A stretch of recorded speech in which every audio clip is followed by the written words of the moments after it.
2021년 동안거 운맞이 100일 기도 회향편지. 저는 26살 때부터 장사를 하였습니다. 책임자의 역할로 있던 시간이 많기 때문에 많은 사람을 직원으로 겪어보았습니다. 마음으로 가족이 되려고 애썼습니다. 그런데 사람들은 내 맘 같지 않았습니다. 끊임없이 날 힘들게 하였습니다. 그리고 불안하게 하였습니다.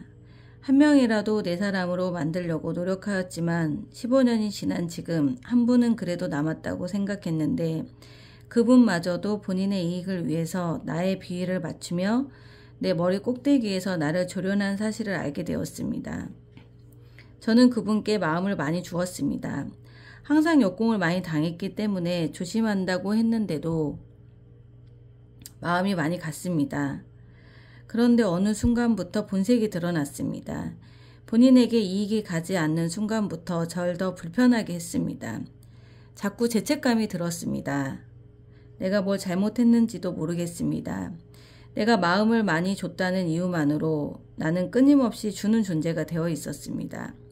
본인이 원하는 걸 얻기 위하여 끊임없이 내 비위를 맞추고 본인 마음은 다르면서도 그래 옳지 하면서도 내가 없으면 다른 행동을 하였습니다. 주위에서 내가 본 모습과는 다른 얘기가 들렸습니다. 저는 헷갈렸습니다. 대체 뭐가 진짜인지. 앞에서는 저에게 너무 잘합니다. 제가 하는 모든 행동을 잘 받아줍니다.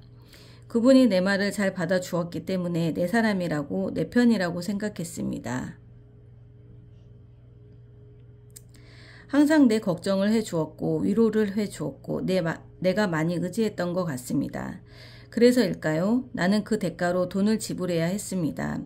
돈을 지불하지 않으며 마음이 불편했습니다. 내가 불편함을 느낀 걸까요? 그분이 나를 불편하게 한 걸까요? 나는 아직도 궁금합니다. 형편이 안 되어 6, 7년을 함께한 그분을 내보내게 되었고 마음도 많이 아프고 상했습니다. 그러고 나서도 가끔 전화통화를 하였는데 항상 제 걱정을 많이 해줍니다. 그런데 어느 순간부터 저는 그 말이 마음에 와 닿지가 않았습니다. 진심이 느껴지지가 않았습니다. 여러 번 식사하러 오시라고 했는데도 본인에게 이익이 되지 않는 일이라서 그런지 단 한 번도 오지 않았습니다. 그래서 알게 되었습니다. 그동안 나한테 잘해줬던 이유가 본인의 이익을 위해서였다는 것을요. 그 긴 시간 동안 정을 쏟았던 내 자신이 너무 싫고 짜증이 났습니다. 그리고 또 혼자가 되었습니다. 그분이 나에게 어떤 마음이었는지 나는 아직도 잘 모릅니다.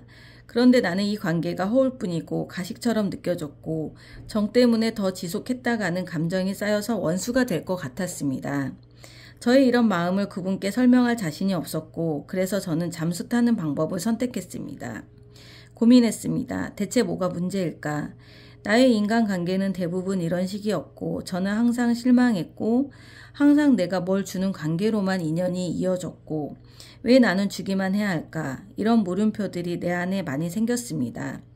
저는 이제 이런 관계로 인연을 짓고 싶지 않습니다. 앞으로는 잠수 타는 방법으로 관계를 끊어내고 싶지도 않습니다. 인연에 대한 사람과의 관계, 선에 대한 공부를 마무리하고 싶습니다. 저는 제가 마음을 주는 사람에게 항상 상처를 받았습니다. 그분들이 일부러 그런 것 같지는 않습니다.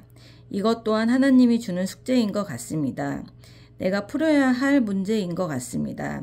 나는 어떻게 해야 할까요? 뭐가 문제일까요?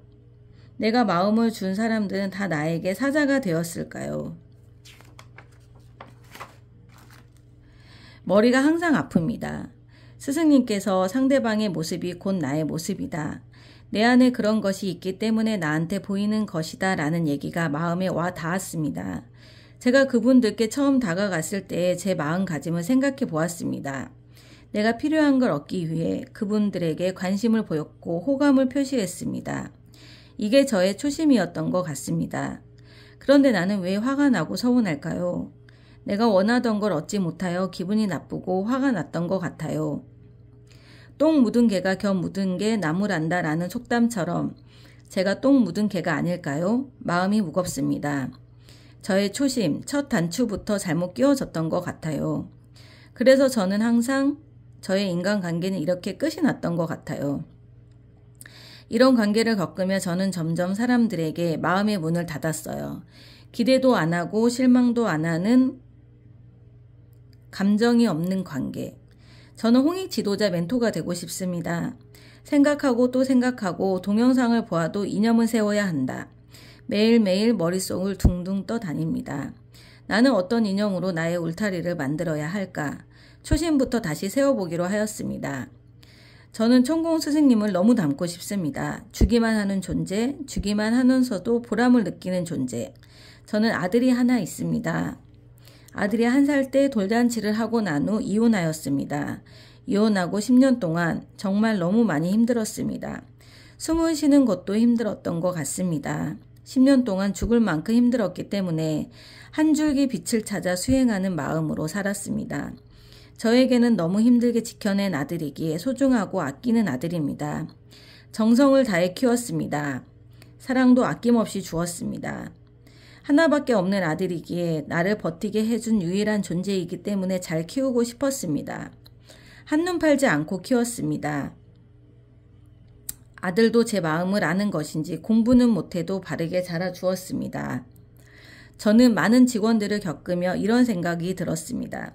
직원 한 명을 갖기 위해서는 정성을 다해 키운 내 아들에게 한 것처럼 그런 마음으로 관심과 사랑과 물질과 인성교육까지 내가 책임져야 하는구나.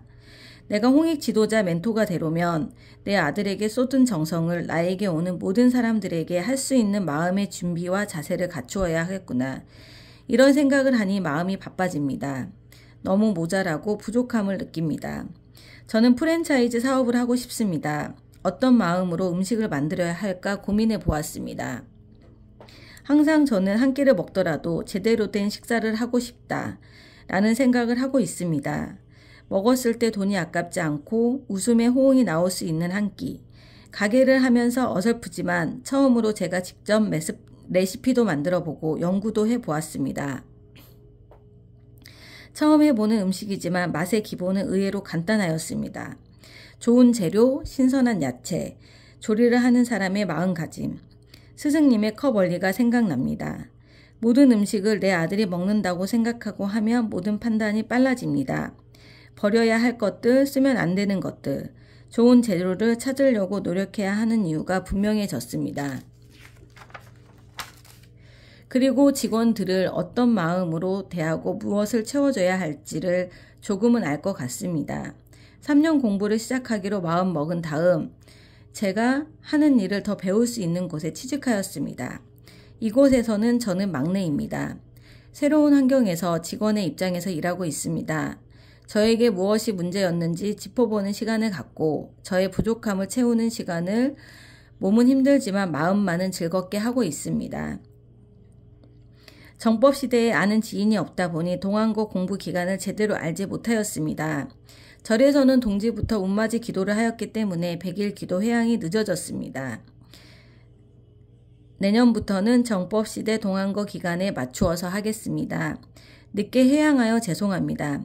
항상 천공 스승님께 깊은 가르침 주셔서 진심으로 감사드립니다. 박채연 올림.